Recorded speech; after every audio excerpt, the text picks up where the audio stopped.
automation adoption inside the NHS and specifically in Northampton General Hospital. Just to put this in, to set the scene, we're talking about how the evolution of work from going to this was industrial revolution, mass production, computerization, which is probably where the NHS is currently, and digital transformation. That's where we want to move to the NHS. Right now, I think the NHS has a lot of computer systems. Digital transformation is something that we know is something that's going to be required to help us deal with, one, our workforce shortage and our changing demographics. And also one of the things that we need to address is how do we deal with health inequalities. This is a particular journey about how do we start from essentially zero to where we're going to. Now, this is the hardest step on any journey, especially in an organization like the NHS inside an acute hospital. The NHS is not a single organization. It's 500 separate organizations with different problems, different issues, different systems, and different focuses. So in this particular instance, I don't know if you were aware, but oxygen was actually a very serious it was a serious issue inside the NHS. COVID requires oxygen monitoring. You were probably aware of ventilator shortages. Along with ventilator shortages, there was oxygen shortages. And we had to monitor our oxygen supplies 24 hours, every hour. Now, in normal times, most of your oxygen supply is concentrated in the ICU. The ICU is 1 or 2 wards, and you will have someone just looking through on their hourly check of the patient just to make sure oxygen supplies are fine. A lot of patients are not on ventilators. COVID was different. A lot of people were on ventilators. There was a lot of oxygen. So there was hourly checks required on all oxygen tanks and on ventilators. Now, this was an extremely person-intensive thing to do because people had to go and look at it because that was just how it was, and there wasn't an automated system. That is actually a waste of time for clinical staff if you need to do it quickly. There's more important things for clinical staff to do.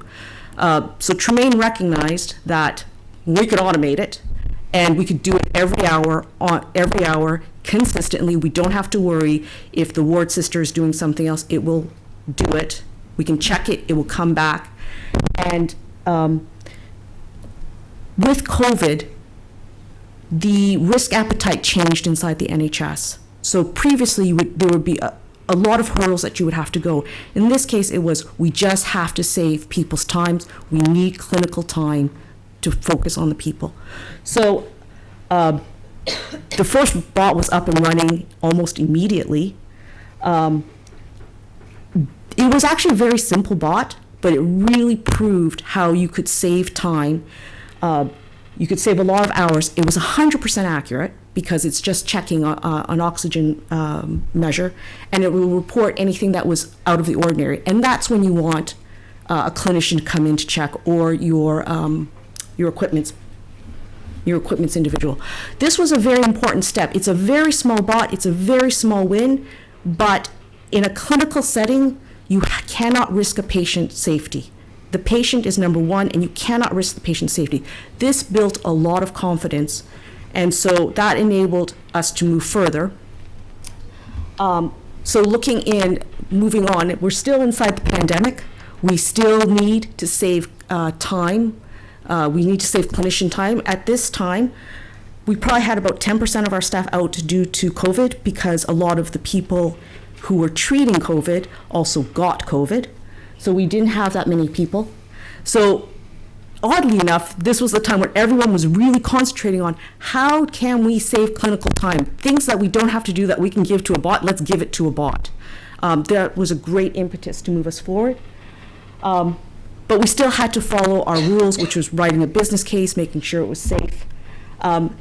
we had too many opportunities. We had something like over 500 opportunities that came in where people were saying, can we do this, can we do this, can we do this? There were a bunch of like little tiny opportunities.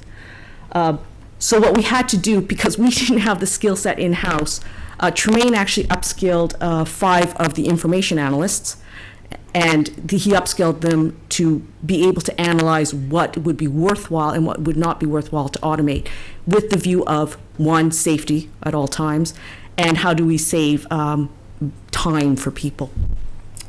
There was over 30 ideas. They implemented some of them. Most of them are actually quite simple bots, like the oxygen bot.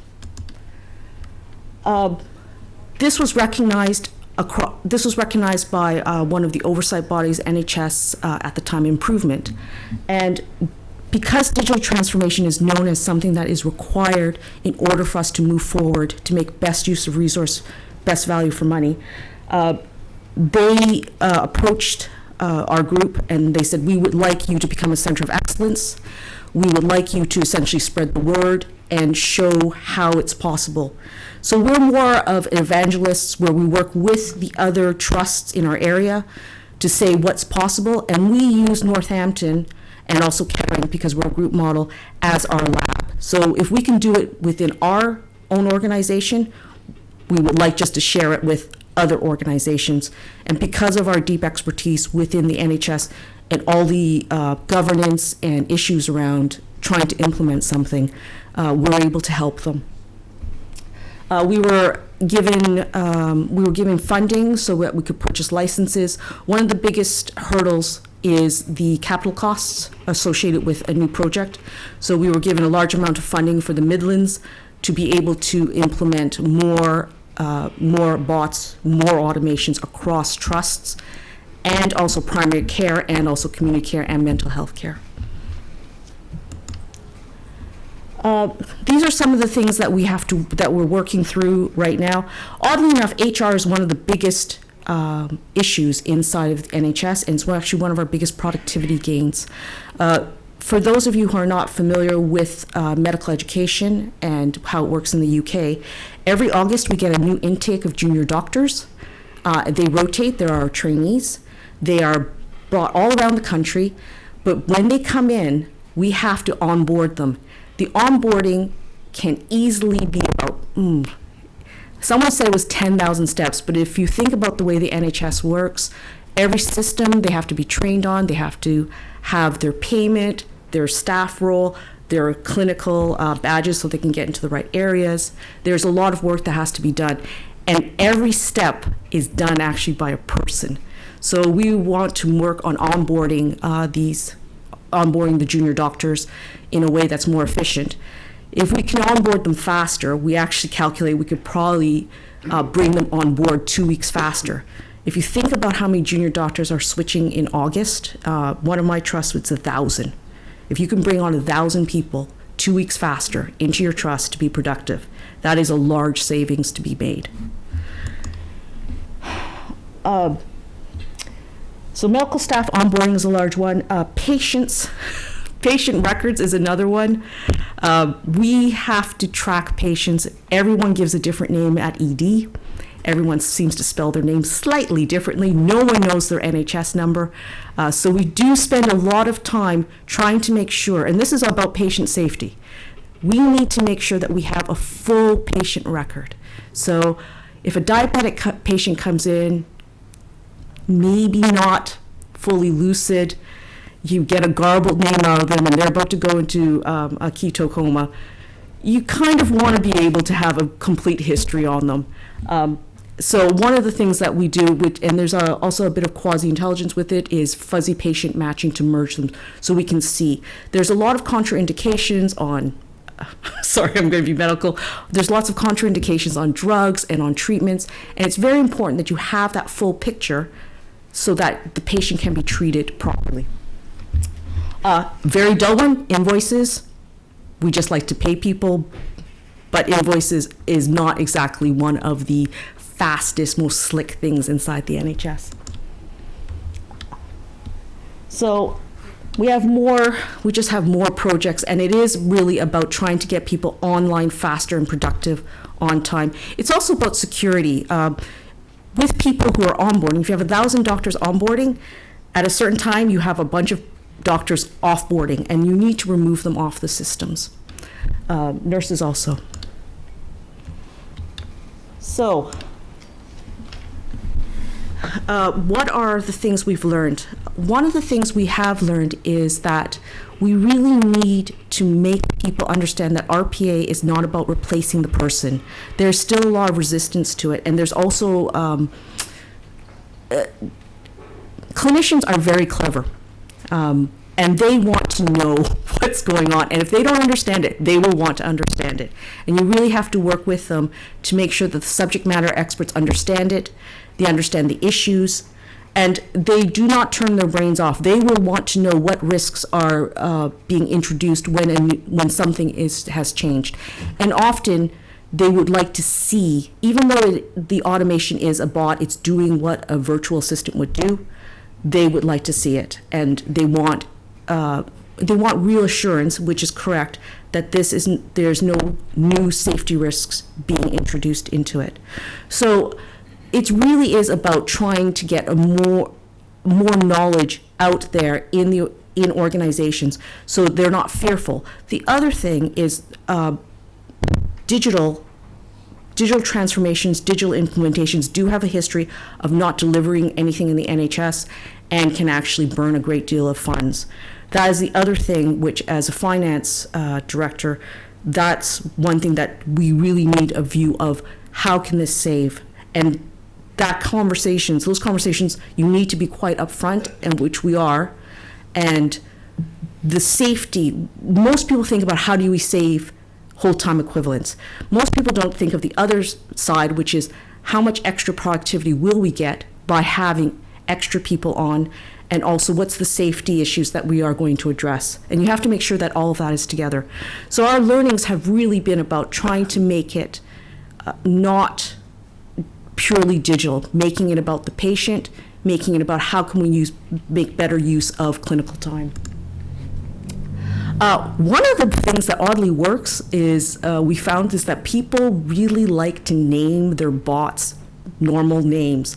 In Kettering, they actually name their bots after, if they like some staff members, they'll name the bot after a staff member, and then they get to choose their the image that goes with the bot. So there's an Ian bot and a Mary bot that has nothing to do with what it actually does, because it does endoscopy coding. But those groups are actually quite, once you're in that zone of where people are accepting, they're looking for things, you can get to the point where you have citizen development. So for us, how we're trying to push this through the NHS is we have a series of training at different levels so that the language is not foreign. What it does is not foreign. So the white belt is the simplest, and that's for your clinicians, someone who does not have time and maybe just wants 2 hours to understand. We're starting it in the developers. One of the problems that we find is that once something is developed, we need some people to look after it, and there's just not that knowledge inside the NHS. And our goal as a center of excellence is to make sure that we have a more distributed system of knowledge and a community that people can help each other. The community, we're starting a community hub where people can share ideas. There's a bot store where people can share. We generally find that people can't just take things down and use them because of the customization involved, and that's why we're really looking forward to trying to get as many people inside the NHS or the ability to go out and to ask sources, suppliers, to say, can you help us do X? So this talk is mainly about robotic process automation. There are other things that we're looking for as a center of excellence to move us forward. Most of it is around process mining and data mining.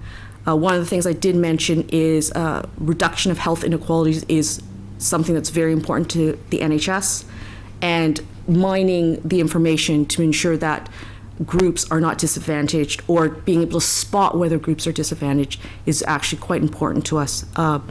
Right now, we don't have the sophistication or the tools to be able to do that, but we are looking forward to that. So, if you have any questions, there's the email. My name is Mabel. I am actually the operations director. I am not the tech person. But if you have any questions, feel free to contact me. Thank you.